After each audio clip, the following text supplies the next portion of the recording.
ناظرین، یہ جو عمل ہے، یہ جو میں بتانے والا ہوں، یہ افطاری کے وقت کرنا ہے۔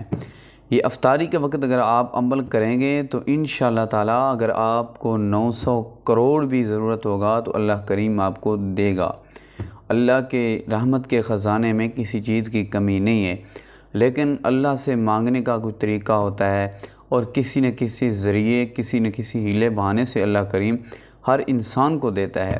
ناظرین، دیکھا ہوگا آپ نے، کچھ لوگ ایسے ہوتے ہیں کہ جن کی اچانک قسمت چمک جاتی ہے، اچانک جن کا ستارہ بدل جاتا ہے، اچانک ہی ان کے پاس پیسہ آ جاتا ہے، مال آ جاتا ہے، دولت، وہ کیا ہوتا ہے، کاک سے لکھ بن جاتے ہیں، ٹھیک ہے، فقیر سے امیر بن جاتے ہیں، کبیر بن جاتے ہیں۔ ان کا وجہ یہ ہوتی ہے کہ انہوں نے کچھ نہ کچھ کیا ہوتا ہے، کوئی نہ کوئی ان کی ادا ہوتی ہے، کوئی نہ کوئی ان کا عمل ہوتا ہے، جن کی وجہ سے اللہ کریم ان کو اتنا امیر ترین کر دیتا ہے، ان کے پاس پیسہ آ جاتا ہے اور ان کا جو مسائل ہیں وہ حل ہو جاتے ہیں۔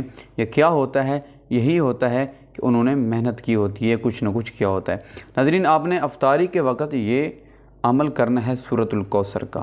سورۃ الکوثر آپ نے افطاری کے وقت صرف 11 مرتبہ پڑھنی ہے۔ افطاری سے پہلے اول آخر 3 مرتبہ درود شریف پڑھنا ہے، اور اس کے بعد آپ نے یہ دھیان رہے کہ افطاری سے تقریباً 10-15 منٹ 20 منٹ آپ پہلے شروع کر لیں، اور افطاری کا وقت بھی ہو جائے گا، اور آپ نے افطاری سے پہلے دعا بھی مانگنی ہے۔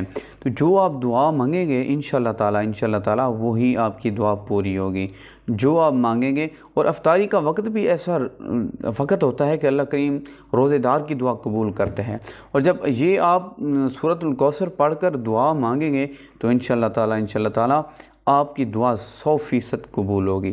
ناظرین، چینل پر نہ ہے تو چینل کو سبسکرائب کر دیں، بیل کا بٹن لازمی دبا دیں، ویڈیو کو لائک کر دیں۔